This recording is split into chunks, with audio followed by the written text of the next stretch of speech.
नमस्कार, ये TV9 digital और मैं हूं विष्णु। मेरे साथ हैं TV9 डिजिटल के एग्जीक्यूटिव एडिटर कार्तिकेय शर्मा। अभी उत्तर प्रदेश कांग्रेस समिति की महासचिव प्रियंका गांधी एक प्रेस कॉन्फ्रेंस को संबोधित कर रही हैं और उसमें उन्होंने ये घोषणा की है कि आने वाले उत्तर प्रदेश विधानसभा के चुनावों में 40% सीटें कांग्रेस महिलाओं को देगी। मैं कार्तिकेय से पूछूंगा कि आप इस घोषणा को किस तरीके से देखते हैं? देखिए, मुझे लगता है कि ये जिसे वो अंग्रेजी में कहावत है ना कि old wine in new bottle, ये उस तरीके से मुझे आज भी याद है। उस वक्त मैं पार्लियामेंट में था और दूसरा टेन्योर था डॉक्टर मनमोहन सिंह का और सोनिया गांधी की तरफ से इंस्ट्रक्शन थे कि राज्यसभा में विमेन रिजर्वेशन बिल हर कीमत पे पारित होगा 2010 में। जी बिल्कुल, 2010 में। और ये सर्दियों की रात है और उसके बाद बाकायदा मार्शल्स को भेजा गया और जो भी एमपीज, जिसे मैं कह सकता हूं जो ओबीसी राजनीति के पैरोकार थे, वो लोग हंगामा कर रहे थे। वो नारायण स्वामी के हाथ से पेपर खींच के, जब वो एमओएस पार्लियामेंट्री अफेयर्स और पर्सनल मिनिस्टर होते थे, पकड़ पकड़ के फाड़ रहे थे। तो वो ये कह रहे थे कि भाई ये जो आप विमेन रिजर्वेशन बिल ला रहे हैं संसद में, इसमें जाति की कहाँ जगह है। आपको याद होगा कि जब मंडल कमीशन हुआ था तब शरद यादव जी ने महिलाओं के बारे में बोला था, क्या बोला था? छोटे बाल वाली, परकटी बोला था, ये शब्द इस्तेमाल किया था। कहने का मतलब है कि भारतीय राजनीति में जब आप जेंडर की बात करते हैं, विमेन पॉलिटिक्स, महिला राजनीति की बात करते हैं, तो उसमें कई सारी विषमताएं हैं।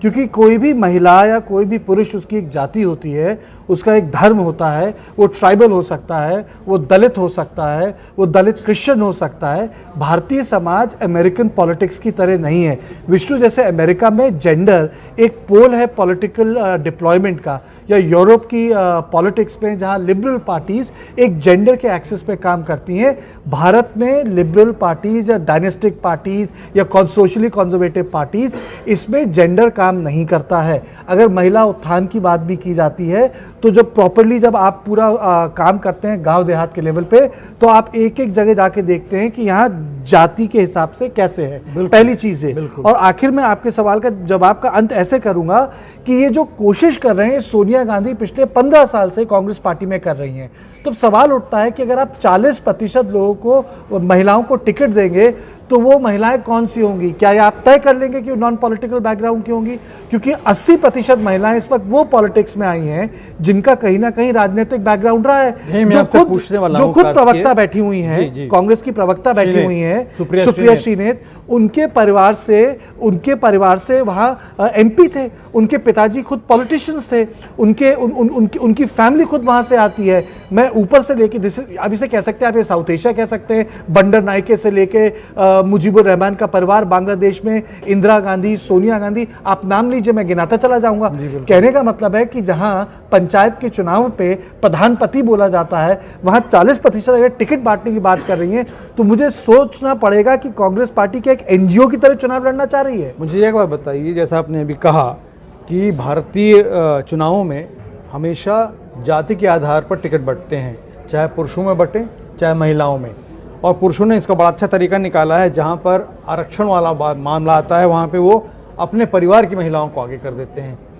सभी पार्टियों में ऐसा होता है, कांग्रेस में भी होता है, कुछ हद तक भारतीय जनता पार्टी में भी होता है, और जो हमारे क्षेत्रीय पार्टियों में हैं उनमें तो बहुत ज़्यादा होता है। तो ये कह के क्या प्रियंका गांधी अपने ही चक्रव्यूह में फंस गई हैं कि किस तरीके से इससे बाहर कैसे निकलेंगे? कि दबाव तो बहुत होगा कि हमारी नेताओं के परिवार की महिलाओं को टिकट मिले। देखिए, टिकट देने, देखिए दो चीजें हैं। आप चुनाव किस लिए जीतते हैं? आप चुनाव जीतने के लिए जीतते हैं। आप चुनाव लड़ते हैं जीतने के लिए। आप चुनाव इसलिए नहीं जीतते कि आपको विष्णु शंकर का एम्पावरमेंट करना है, कार्तिकेय शर्मा का एम्पावरमेंट करना है, या कोई महिला बैठी उनका एम्पावरमेंट करना है। वो काम एनजीओ का होता है। आपकी थिंकिंग प्रोग्रेसिव होनी चाहिए, आपके विचार बड़े होने चाहिए, आपके राजनीतिक विचार में सहनशीलता होनी चाहिए। लेकिन आप अच्छा, दूसरी चीज छोड़िए, सब तमाम चीजों को छोड़िए, क्या चुनाव महिलाओं को टिकट देने से एम्पावरमेंट हो जाएगा? कांग्रेस वर्किंग कमेटी में 25 लोग होते हैं, जिसमें से 12 को चुना जाता है, 13 को मनोनीत किया जाता है। सोनिया गांधी 1998 से कांग्रेस प्रेसिडेंट है। मुझे बताइए, 25 में से 13 महिलाएं क्यों नहीं है कांग्रेस वर्किंग कमेटी में? कहने का मतलब है कि आप बात ऐसी करें कि जिसका वजन हो। आपने वहां जाके प्रेस कॉन्फ्रेंस कर दी कि आप 40% महिलाओं को टिकट देंगी। ये महिलाएं कहां से आएंगी? ये कौन है? किसी ना किसी घर से आएंगी। एक्टिविस्ट हैं, उन्होंने 2 महिला पुलिसकर्मी का नाम लिया। मैं कहूँगा ये बड़ा फ्यूडल, मैं इस शब्द का इस्तेमाल बहुत सोच समझ के कर रहा हूँ, ये बहुत बिनोवलेंट सॉर्ट ऑफ पॉलिटिक्स का है कि वो महिला, उसकी माँ वहाँ बैठी थी। मुझे तो लगता है वेरी प्राउड ऑफ इट कि एक औरत इतने दूर काम कर रही है, उसकी बूढ़ी माँ उसके घर में बैठी हुई है। ये सिंबल है विमेन एमेंसिपेशन का। इसका क्या मतलब है? एक औरत की बूढ़ी माँ घर में बैठी हुई है और वो 2500 किलोमीटर दूर काम कर रही है, तो इसका मतलब है उसकी ड्यूटी घर में होनी चाहिए। ये 1970 की पुरानी तकियानुसी राजनीति है। कहने का मतलब यह है कि ये इमेंसिपेशन नहीं है। अगर आपको इमेंसिपेशन पे काम करना है तो आप प्रोग्राम्स एंड पॉलिसीज पे काम करते हैं। मेरे एक सवाल का जवाब दीजिए। पिछले चुनावों में देखा गया, खास करके लोकसभा के चुनाव में और उत्तर प्रदेश के पिछले चुनाव में, महिलाओं ने भारतीय जनता पार्टी को नरेंद्र मोदी के नेतृत्व में बहुत ज़्यादा वोट दिए। क्या ये एक तरीका है, एक कोशिश है कांग्रेस के द्वारा उस वोट को फिर अपनी तरफ आकर्षित करने की? देखिए, मुझे लगता है पिछला जो 15 दिन का जो घटनाक्रम हुआ उसमें एक ही वाक्य था और जो मुझे काफ़ी महत्वपूर्ण लगा, क्योंकि वो मैंने 2005 में राहुल गांधी के मुंह से सुना था। हैदराबाद में प्लिनरी चल रही थी, मैं उसे कवर करने गया था। तो राहुल गांधी ने बोला था कि my religion is India's flag. कहने का मतलब है, अगर मैं हिंदी में अंग्रेजी में बोलूं तो इसको बोलेंगे कॉन्स्टिट्यूशनल नेशनलिज्म, यानी जो आपका राष्ट्रवाद है वो आपके संविधान से जुड़ा है, संवैधानिक राष्ट्रवाद। भारतीय जनता पार्टी की जो पॉलिटिक्स है वो कल्चरल नेशनलिज्म है, वो सांस्कृतिक राष्ट्रवाद है। अगर आप परंपरा के हिसाब से देखें तो कॉन्स्टिट्यूशनल नेशनलिज्म के अंदर सबस्यूम करती थी कांग्रेस की राजनीति कल्चरल नेशनलिज्म, यानी प्रधानमंत्री पंडित जी हैं जो संवैधानिक राष्ट्रवाद की बात करते हैं, लेकिन उनके नीचे के मुंशी सरदार पटेल वो सांस्कृतिक राष्ट्रवाद की बात करते थे। वो कहते थे नहीं, सोमनाथ मंदिर का जो नवनिर्माण होगा उस पर हम जाएंगे। सो दोनों विचारधाराएं, दो धुरियां एक साथ काम करती थी। लेकिन कांग्रेस ने पहले संवैधानिक राष्ट्रवाद को छोड़ा, फिर दौड़ती हुई सांस्कृतिक राष्ट्रवाद के पास गई। अब वो कहना ना माया मिली न राम, वो दोनों चले गए। तो कहने का मतलब है कि जो सबसे महत्वपूर्ण चीज जो बोली गई है कांग्रेस की तरफ से वो राहुल गांधी की तरफ से आई है। लेकिन अगर आप ये सोचें कि उत्तर प्रदेश के चुनाव में महिलाओं को टिकट देके एक नया अध्याय बन रहा है, तो मैं ये पूछना चाहूंगा कि अरे कैंडिडेट्स कहां से आएंगे? किसी ने इस बात पे बात की है कि अनु टंडन कहां गई? किसी ने इस बात पे बात की है कि शेरवानी साहब कहां चले गए? किसी ने इस बात पे बात की है कि ललितेश पति त्रिपाठी कहां चले गए? किसी ने इस बात से बात की है कि ब्लॉक कमेटी और डीसीसी कमेटीज बनी क्यों नहीं है? किसी ने इस बात पे एक बार भी चर्चा करने की कोशिश की कि जितिन प्रसाद क्यों भाग गए, आरपीएन सिंह कहां बैठे हुए हैं? तो मुझे बताइए विष्णु की वो चेहरे कहां हैं जिनके नाम पे चुनाव लड़ा जाएगा? और नाम के साथ आपको पैसा भी चाहिए होगा, वो पैसा कहां से आएगा? ये बात अच्छी है कि आप महिलाओं की बात करें, बहुत बढ़िया बात है, इसमें कोई बुरी बात नहीं है। लेकिन ये जो एक एनजीओफिकेशन हो गया है कांग्रेस पार्टी का कि आप उस पर कहते हैं कि मैं महिलाओं को टिकट देकर राजनीति करूंगी। अरे महिलाओं के लिए तो काम निरंतर करना चाहिए कि चुनाव के वक्त ही महिलाओं का काम आपका याद आएगा। यूपी में क्यों, पंजाब में क्यों नहीं, बाकी और जो जहां कांग्रेस की सरकार है वहां क्यों नहीं? और देखिए, समाजवादी पॉलिटिक्स हमको पता है, एमयू पॉलिटिक्स बोलते हैं, मुस्लिम यादव कॉम्बिनेशन, ठीक है। हम बात करते हैं उत्तर प्रदेश के मुख्यमंत्री की, वो हार्ड हिंदुत्व पॉलिटिक्स करते हैं, सबको पता है, और वो वो अपोलोजेटिक नहीं है। कांग्रेस को अगर अपनी राजनीति करनी है, जिसे कहते हैं, तो अपोलोजेटिक तरीके से नहीं करनी है।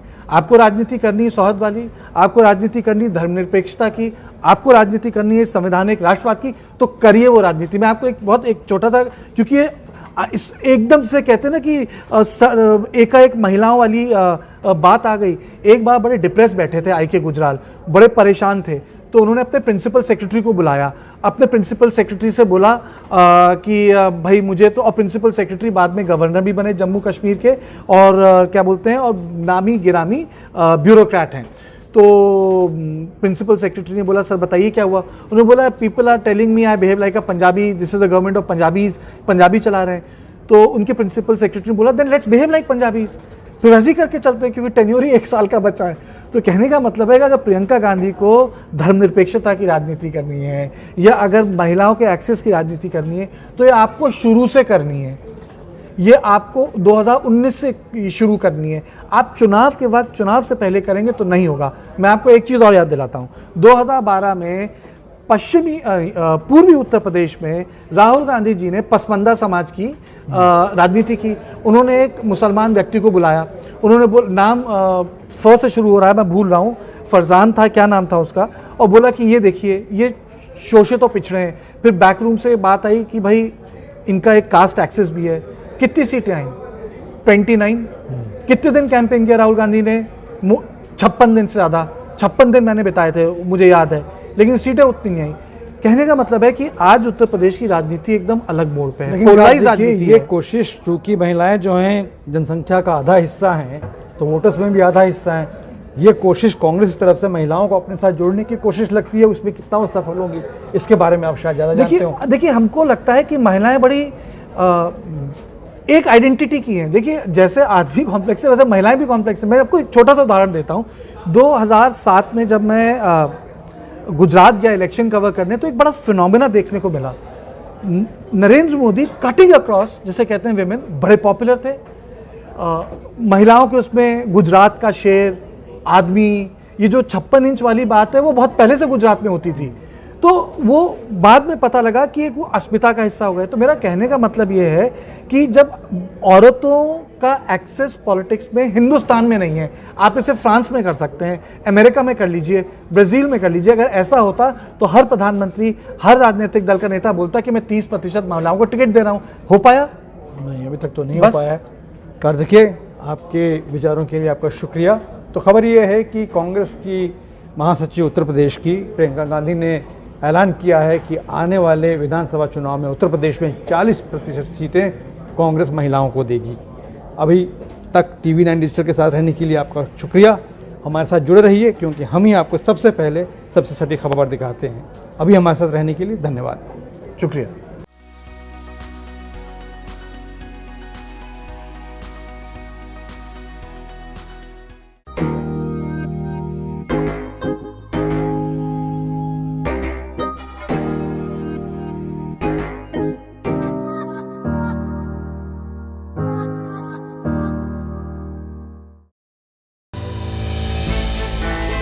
हमने की गलती फिर एक बार, कोरोना ने किया दोबारा प्रहार। मास्क, 2 गज दूरी, करें अपनी सुरक्षा पूरी। कोरोना टीका हम सबको लगाना है, मिलकर साथ समझदारी से कोरोना को हराना है।